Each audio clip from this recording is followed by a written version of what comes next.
Halo, tara tayo papakita ko muna sa inyo kung paano gawin ang DIY costume ni Bagets. Ayan. Para naman hindi masayang ang mga lumang boxes, ayan, kuha lang tayo at mag-recycle ng para sa DIY costume natin.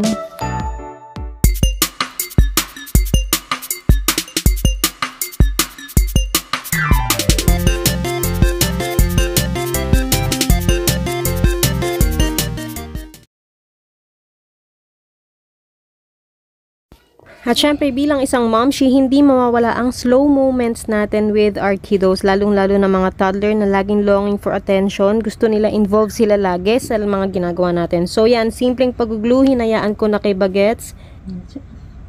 It's like a mouth. It's like a mouth. Yeah, it's for the mouth of the car. Mom, put it na. I want to help you.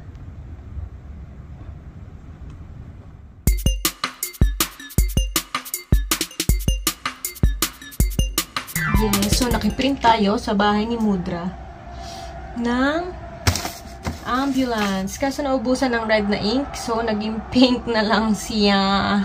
Pwede na rin. O, magpe-personalize tayo ng t-shirt. Gagawin natin siyang coat design. Let's see kung anong kalalabasan. Yan, nag-pencil na ako. Pe-pencil ko muna, tapos ipe-pentel pen natin. May ako napapakita sa inyo pag pentel pen na. Layout ko muna. So, ayan, habang gumagawa ako niyan, yes, habang gumagawa ako ng project ng aking anakis. Actually, hindi siya project, pero event siya sa school na kailangan nilang mag-costume. Child's Congress, kung ano yung parang future na profession na gusto nila. And at the same time, ayan ang ating pinagkakaabalahan. Nagpe-print din tayo, mga madam. Ongoing ang printing for my laundry shop. Dito ko lang siya piniprint sa house. So, pantag ko siya sa full service laundry. Ayan, ayan. Carry pa, moms. Let's go. Long kulay for the doctor coat. Ayan natin yung borders.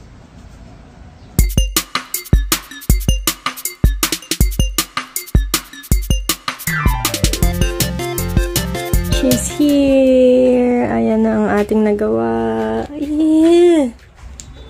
Woo.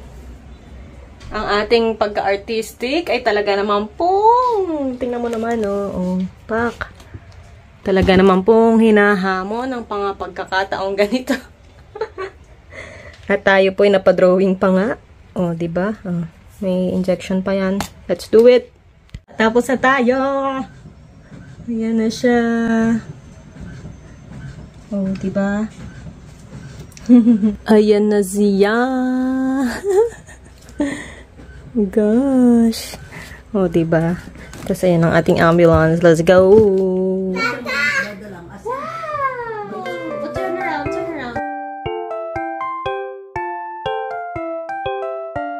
Ayan lang ang ating kwento for the day. For the support tayo para sa activity ni Bagets kasi syempre nakakatulong yan para sa development niya. Para na-expose din siya sa mga social activities and social gatherings. Ayan, ayan. Thank you for watching. Bye!